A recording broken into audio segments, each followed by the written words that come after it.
Some of these aspects I would like to mention. These are typical to Hirapur, but these are found in all Chausath Yogini temples. Is the Yoginis have a lot of crematoria iconography, where they are depicted as standing on a corpse or carrying and drinking from a skull cap. And the gnomes, there are a lot of Yoginis in war mode, like Agni, Chamunda, Bhaluka, etc. And of course, the central deity is Mahamaya, whom I told already right now. She is the presiding deity. This is Mahamaya. We move on to the next. Again, the kind of puja that is being done right now.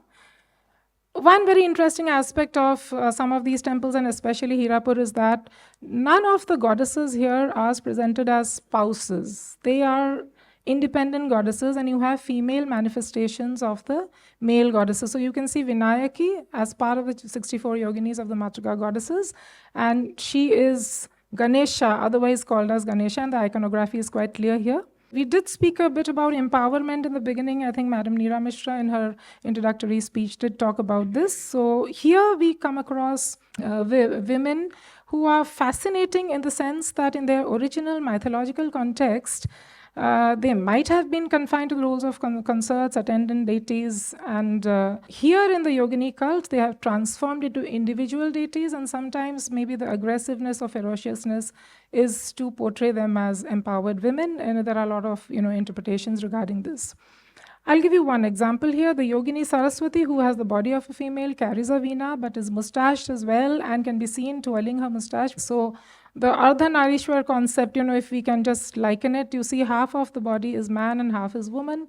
So the concept behind it, there was a very interesting article I had read as to what is the psychology of the craftsmen who do these statues, What thought did they have? Were they trying to portray that there are feminine and masculine qualities residing in a woman? Something like that. And there are a lot of theories would say that yoginis were women and then they were deified, etc. This is the other very rare temple at Ranipur Jharial, Balangir.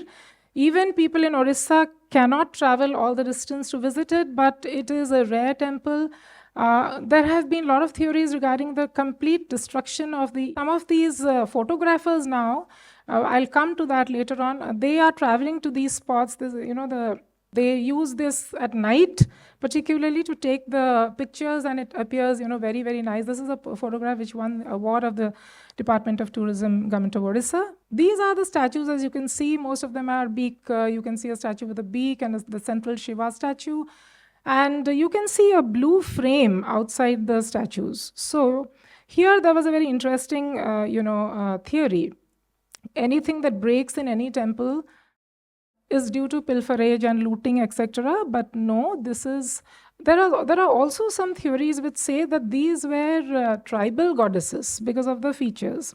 But actually the features are very sharp and they have been effaced over time because this particular temple has statues made of sandstone and it is very much subject to wear and tear, unlike other temples which are there in other Chausath Yogini temples. And the earliest known ancient Hindu text that contains lists of the 64 yoginis is the Agni Purana, compiled in its present form sometime in the 9th century.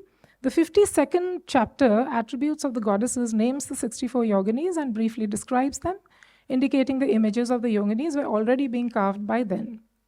When we come to the Chausath yoginis of Hirapur, they have been identified based on their iconographical features by the Odisha scholar Sarala Das's 16th century text Chandi Purana. The other ancient texts that have made mention of the yoginis are the Skanda Purana, Agni Purana, Katha Sarita Sagar, Malati Madhav, Raj Tarangini, Uttama Chitra Kathanaka, etc., where it is mentioned in the context of the yoginis that these are people who have magical powers to turn humans into birds or animals, and the ability they have to fly into air. And yoginis have always been spoken about as the pioneers of shape-shifting, that they could change their shapes. The early tantric treatises also on yogini lakshana, or the characteristics of yoginis, have mentioned about the iconographical features of yoginis. At least 4 ancient Hindu texts dated between 9th to 13th century mention the power of the yoginis. The Chaturvarga Chintamani, 13th century, Pratishta Lakshan Sar Samuchaya, Mattotara Tantra, 13th century, Maya Dipika, about which much reference is not available right now.